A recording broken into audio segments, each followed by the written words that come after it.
नमस्कार विद्यार्थी मित्रांनो, स्वागत आहे आपल्या यूट्यूब चॅनल ज्याचं नाव आहे मोहित मोटिवेटेड एक्झाम चॅनल। आज आपण बघणार आहोत टेटबद्दल आलेली एक नवीन अपडेट। ती अपडेट कोणती आहे, चला तर मग सुरुवात करूया व्हिडिओला।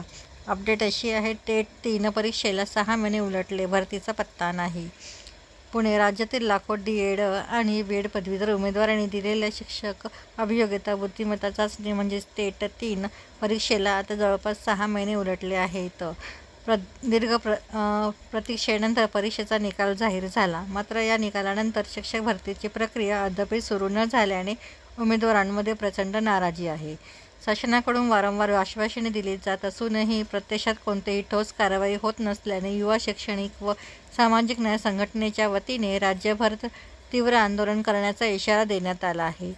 संघटनेच्या मते शिक्षक भरती प्रक्रियेत होणारा विलंब आणि शासनाची उदासीन भूमिका यामुळे पात्र उमेदवार निराश झाले आहेत। अनेक उमेदवार वयोमर्यादेच्या टप्प्यावर पोहोचले असून त्यांच्या करिअरवर आता गदा येण्याची शक्यता आहे। सध्या राज्यातील अनेक जिल्हा परिषद शाळा शिक्षकांच्या अभावामुळे नियस्थितीत असून हजारो विद्यार्थी गुणवत्तापूर्ण शिक्षणापासून वंचित आहे।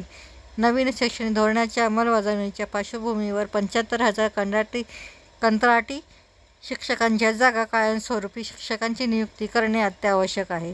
या संदर्भात माहिती घेण्यासाठी सहउपसंचालक राजेश शिंदे यांचा संपर्क साधला असता तो होऊ शकला नाही। आश्रमशाळा समाज कल्याण शाळेवर पवित्र पोर्टलवर भरती केली जावी, ते 1.1 पदभरती करून प्रतीक्षा यादी लावण्यात यावी। हिवाळी अधिवेशनात आंदोलन करण्यात येणार आहे, असे मत संदीप कांबळे, अध्यक्ष युवा शैक्षणिक व सामाजिक न्याय संघटना महाराष्ट्र यांच्याकडून म्हणण्यात आले आहे।